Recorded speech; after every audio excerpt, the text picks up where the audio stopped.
Hello, everybody, and welcome to the podcast Aftersight. I am your host, Penn Street. And as always, I want to thank Audio Information Network of Colorado for all their incredible work that they do in the background that makes this podcast available to everybody week after week after week. You hear my voice, but they're the ones that actually do the hard work on the back end. Today's guest is Joe Weber, and he is from an incredible application called Be My Eyes. It's a free app. And when we come back, Joe's going to share the incredible story of how this technology came about and how it's making the world a much more accessible place for people just like me and the rest of the people who are blind and visually impaired out there. So hang on, we'll be right back with Joe. You're listening to Aftersight with Penn Street, an AINC original podcast. If you enjoy what you hear, please visit aincolorado.org for more shows, news, and articles read by our amazing staff and volunteers. If you have a question for Penn or would like to recommend a guest for future shows, please visit aincolorado.org/podcast-guest. And now, here's your host, Penn Street.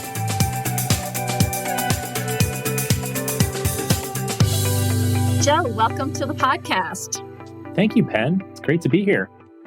Thanks. I know you are a crazy busy guy, so thank you so much for taking time today. I do like to start the podcast off with just some goofy questions so the audience get to know you just a little bit better and kind of the fun side before we dive right in. Let's do it.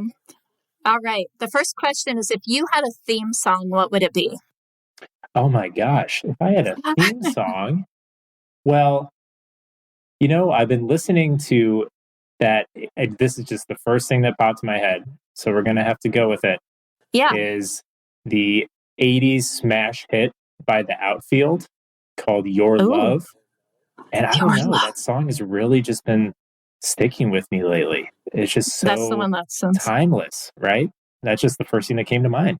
I'm going to go with it. Well, it sounds awesome. Sounds awesome. And I think our theme songs do change, from time to time, depending on our life path that we're in. Exactly. It's fluid. Yeah, exactly. Are you a cat person or a dog person? I am going to make a controversial statement and say, deep down, I'm a little bit more of a cat person, more than anything else. That's awesome. Are you a steak and potatoes kind of guy, or are you more of a quinoa and vegetables? I have been quinoa. How about quinoa and steak? We'll replace the potatoes with quinoa, so we're getting a healthier carbohydrate, but we're still getting that good protein. That's what I'm going to go with. I like that. Okay, well, we're going to dive right in because this is an amazing topic. I have lots of friends that use this application, and I will be honest, I have not used it until this morning. And the app is called Be My Eyes, and it's a free app. And I want to let everybody know that I was able to download it on my iPhone within just a couple of minutes. I was able to access one of the volunteers immediately, and it was so smooth and easy to use that I was really, really impressed. But could you tell us, Joe, how did this idea get started? I know it started in Denmark in 2012, but how did it, what happened? What made this pop into somebody's head, and how did it get to where it is today? Yeah. Yeah. And so glad you got to use it today and experience it firsthand. Back in Denmark, in a town or city called Aarhus, and I apologize, Hans, if I pronounced that wrong. Our founder, whose name is Hans Viberg, he's actually a wood craftsman by trade and has a condition called retinal pigmentosa, which I'm sure you've heard of. Yes. And I believe for Hans, and again, Hans, I apologize if you're listening to this and this is slightly wrong, but I believe in his late teens, early 20s was when he received the diagnosis of his condition. And, as Hans describes it, vision for him has just continued to narrow. But like so many people who use Be My Eyes or have a vision impairment or a blindness condition of some kind, I think vision impairment is a much larger spectrum than certainly I understood and what many people understand, right? It's Yes, not black and white. It's not the lights are out or they're on, right? It's so much exactly. more complex and deep than that. And so for hands, the story goes that it was around, like you said, 2012. This new tool called FaceTime was all of a sudden becoming more Mm, ubiquitous on all of our phones. And yeah, for him, as he had a daughter who at that point had moved away to college, and he just started kind of calling her occasionally to get help with just something around the house. His wife wouldn't be home, and he needed to make sure, is this the kidney beans or the black beans, or right. what is this milk expired? I want to pour it into my coffee, but I want to make sure it's right. Yeah, And and as simple as it sounds, he just thought, hey, this should be easier. And I love that I can use technology to, of course, call a family member or friend. But what if I don't have a family member or friend to call? right, Or what if I just don't want to? I don't want to bug right, them, even though I'm sure they'd be happy to help. So he just thought it would be cool if we could use the video power of our phones, which technology had finally caught up to our ideals in that sense, and just get help whenever I needed as a blind person. So right. Hans pitched this idea at an event which in Denmark that it was like a Shark Tank, like that Yeah, CNBC show where yes, yes. business leader or really anyone just pitches an idea and they take all the pressure of, hey, you don't have to be a business person, you don't have to know how this idea should work, but we'll fill the room with all of these entrepreneurs and young business minds who, if they like your idea and think, hey, this might have legs, we'll pair you up and maybe something can happen. And that's where he met Christian, Christian Erfurt, who is our now chief evangelist, and one of the Okay, co-founders. And just together, they built, with a small development team in Denmark, this free mobile app. And you can pretty much anyone can make an app if you want to, and you can put it yeah, on the App Store. And that's what they did. But here's where things get interesting. Free app where, like you said, all you have to do is click one button and it connects yeah, to a volunteer. So someone has to yes, sign up on the other end to answer it. So when we put it out there, we had some relationships with some blindness organizations in Denmark, and Hans, of course, knows everybody in the community and in his local town and city. So with that, when we launched it on the App Store, almost overnight, I think we had about 10,000 people sign up. Um, wow, and that was through, I think we might have just got lucky with a couple of social media posts that just caught fire. And even yeah, to this day, it's so funny. I'll see a TikTok of like someone with 200,000 followers, and right, they post this whole front facing camera video talking about their experience, usually as a volunteer, as a sighted volunteer, and they say, right, "Oh my gosh, I just took a call from someone who was blind and they needed help telling me, hey, is this a $10 bill or a $20 bill or a $1 bill?" right, And I just helped them and then it was poof, it was over. But it was like yeah. the coolest thing I've ever done. And then what will Oh, happen is we'll have like all of their followers, right? The follower of that TikTok star will sign up for the app. And then, oh, or, a blind influencer like Molly Burke. Hey, do you know who Molly yes. is? Yeah. I do know who Molly is. Yeah, Yeah, and then Molly or Lucy Edwards or this whole new crop of young influencers who have some type of, vision impairment or challenge. yeah, They've also just become an incredible voice because they have millions of followers. And right. so eh, all of a sudden, after, a couple years, we had a million volunteers and 100,000 users. And now, fast Wow, forward to today, we are, I think, considered, maybe because we're the only one, but that's okay too, the largest online blindness community in the entire world. So I think, wow. like I said at the beginning, right now we have over 6 million volunteers. So that's over Oh, 6 million sighted people who have signed up right, for Be My Eyes with the simple intention of saying, hey, if I'm not busy and I see that notification comes to my phone that you have an incoming call from Be My Eyes, that you can answer it and get right. help from that person. So So, and now we have, 6 million plus volunteers and also over 400,000 users. So blind, Plus low one. vision. 400,000 plus one today, me. Plus one, exactly. And that number is always ticking up. So Wow. with that being said, the app is used in over 180 or 175 countries Wow. with people speaking on the app to each other, real people, over Yeah. 180 different languages. Wow. So That was going to be my question for you. wonderful. Yeah. Is because I used to travel a ton internationally before COVID, and haven't done since then, but I do have plans of traveling. I was going to ask you about that. If I'm, in Italy and can I use Be My Eyes there and have somebody translate what's on the menu for me? Exactly. You absolutely can. So how Wow. it's actually working Penn, from your perspective, when you Hmm. downloaded the app, one, want to let everyone know it's totally free. Yes. We aren't spamming you with advertising. We're not selling your data. It really is just a pure service to help the community. I'll get into the business model later, which is kind of the fun Yeah. part. What happens is you put in your email and you select what language you speak. And Yes. what we are tracking when you click that call volunteer button is what happens is we send out a notification to about 20 different volunteers at the same time. And they're all volunteers who, of course, speak English. And Right. they're probably, especially because we're in the United States and we have so many volunteers and users here, it's probably going to someone in your time zone. But Okay. if you were in Italy, for example, it might go to someone in the UK, or maybe there just happens to be an Italian English speaking Be My Eyes user.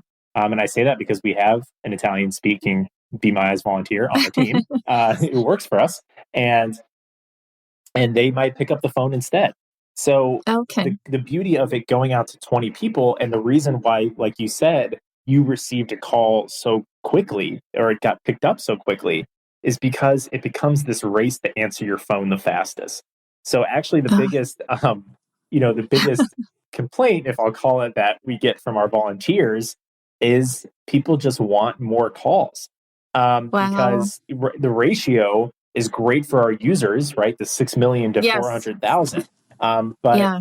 it's also kind of a fun challenge for us right now to find out how do we give people who are sighted even more opportunities to volunteer and give back. And I think the real answer there is we need to grow this community to much more than 400,000, which we're working on Yes. in a few different ways, which we can get into that as well. Yes, because I have a friend right now who just moved to Idaho and she's really struggling because, she's on her own, she's blind. And Mm, so she keeps calling me, asking me for resources and services. And after I downloaded the app this morning, I was like, Trisha has got to download this app. oh gosh, you're gonna make me cry. It's Yeah. so beautiful. So, I love that, yeah. and I hope we can help Yeah. her too.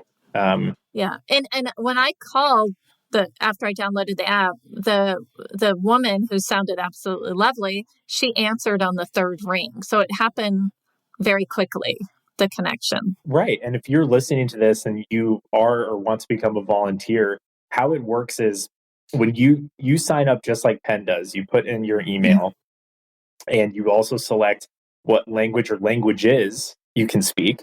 If you are Mm, bilingual or more, I would encourage you to put your availability in multiple languages because it actually gives you a higher chance that you'll receive a call, right? Because if you're a right. talented Spanish speaker or something else, ultimately, I think our biggest percentage of users is still English speaking, even though we have 180 languages represented.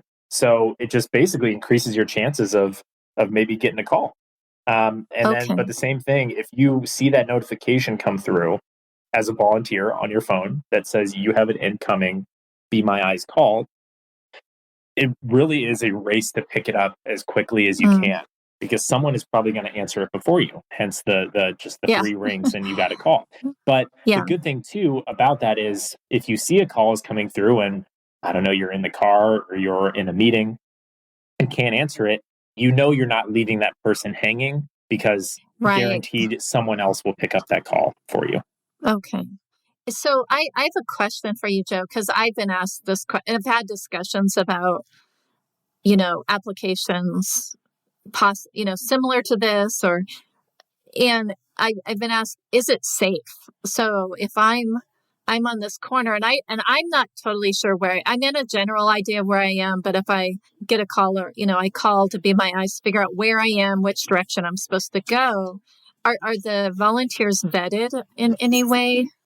Yeah, so it's a great question. And so what happens is our terms of use are actually pretty simple, and you just have to be over the age of 17 to use Okay. the service in general. And but frankly, if you accept our terms of use, pretty much anyone can sign up. And I know to say we don't quote unquote vet the volunteers can be at first a little like startling, to some folks, Yeah. especially how we're used to using so many shareable technologies, right? Whether it's Right. Uber or social media. But Yeah. all I can say is the platform and this experiences on it has spoken for itself. In Right. that, even though this is a cohort of over 6 million people who have signed up, um, the issues that arise on the app have never been related to a volunteer, misleading a person in Okay. any capacity. I know there's probably a more politically correct answer there or a more legal friendly answer, but it's just an example coming from a very cynical person, being myself, Yeah. of social media working in a really genuine way.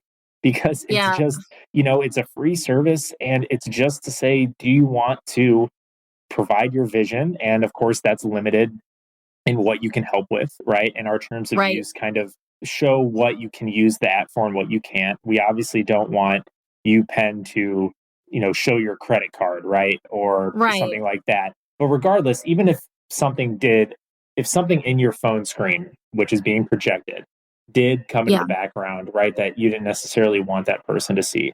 The good news is that all of our calls are totally encrypted. So when you called today and that Hmm. woman picked up the phone and answered your call, Yeah. maybe she introduced herself, maybe she didn't, but there's no expectation to share any information.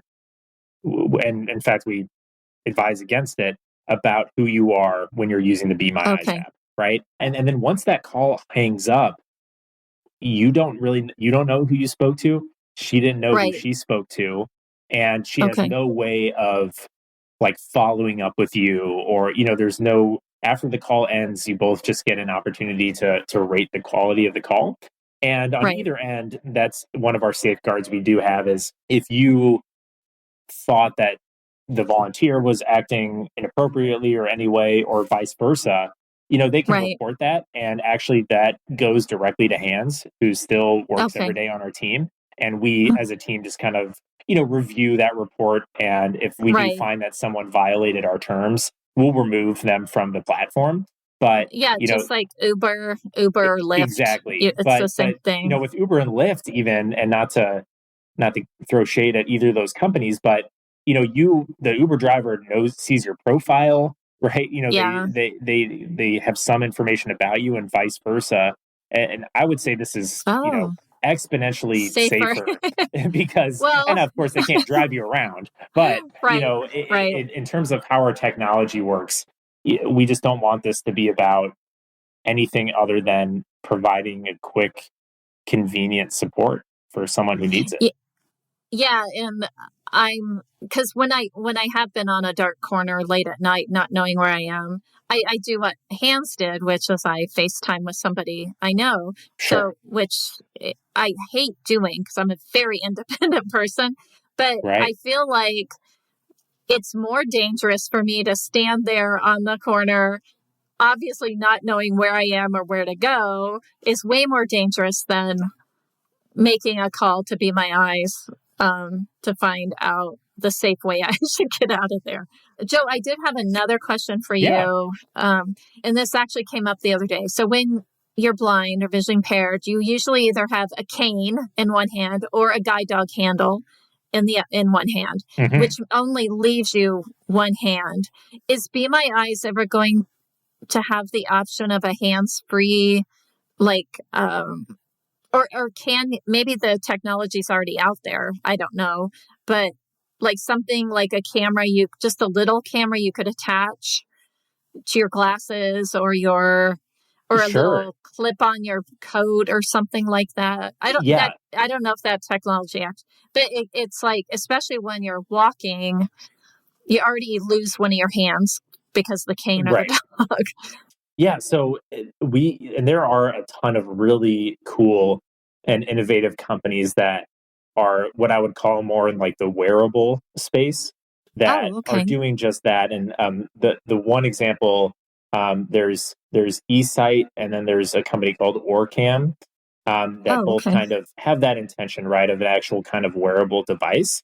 We don't have any integrations at this point with any of those companies, but that's absolutely something, we'd be interested in. I will say, just practically for how the app is used now, I will say if you're talking to a volunteer on your phone, and it's a two-way audio, one-way video connection, of course, right? So you're hearing each other, but the only thing being seen or projected is the rear-facing camera of the blind user's phone. That being said, what I say, and it depends, of course, on the use case or the reason why you're reaching out, but what sometimes we'll have is like a volunteer or one of our company partners, which I can get into a little bit, is we'll ask the user just to maybe set down their phone for a second, and you can still talk to that person. Or even if you were trying to navigate something on your phone, and you could be using the voiceover function on iPhone or TalkBack or something like that, that person can still talk to you and help you kind of walk through a situation, even if you have the phone set down. So that the audio portion is always there, even if the camera is shaky or maybe you're not getting good connection depending on where you're located. That's good to know. And so at least you do have that option in the short term. But absolutely, and both making it easier to call in, use the app hands-free, and then also, frankly, the biggest barrier for us at this point is finding a way to get more smartphones into the hands of blind, low vision people, because right now we are a little hindered by the fact that you need to have a smartphone and probably some level of technological savvy to use an app, even though I do think our app is simple, and you can speak to that better than I can to use, but you do have to have some tech savvy, Yeah, to me, it was super easy to use. It was really easy to use. I was going to ask, is there an option to have it through your computer? Yeah, not yet. So the reason why is because what we were really talking about is like a screen share option, right? Like an opportunity for someone to see your screen. So the tough part is back to kind of our safety approach of making everything encrypted. We've had to so far kind of walk this fine line where we want to offer support, but do it in a way where we feel our users are the most protected. So we haven't opened that can of worms of, going into the screen share world. But as I'll kind of share with some of our other company partners we have now, I think the sky is the limit for us. I mean, we grew this community so big, and what we're working on now is just to take it a step further and take this from just a convenient and cool app to something that is, I think, can be a part of everyone's everyday life who has some type of vision challenge. Hey everybody, this is Jonathan Price, the podcast producer for AINC. And on behalf of Penn Street, I wanted to thank you for listening to Aftersight with Joe Weber and Be My Eyes. If you want to experience the app for yourself, check out Be My Eyes on the iPhone or Android devices, or visit BeMyEyes.com for more information. Next week, please join us as we address some of the specialty companies that Be My Eyes is partnering with to make your life easier.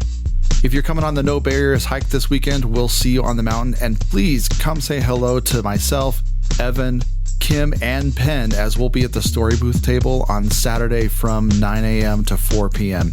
Remember, be kind to yourself, be kind to others. It's good for your soul.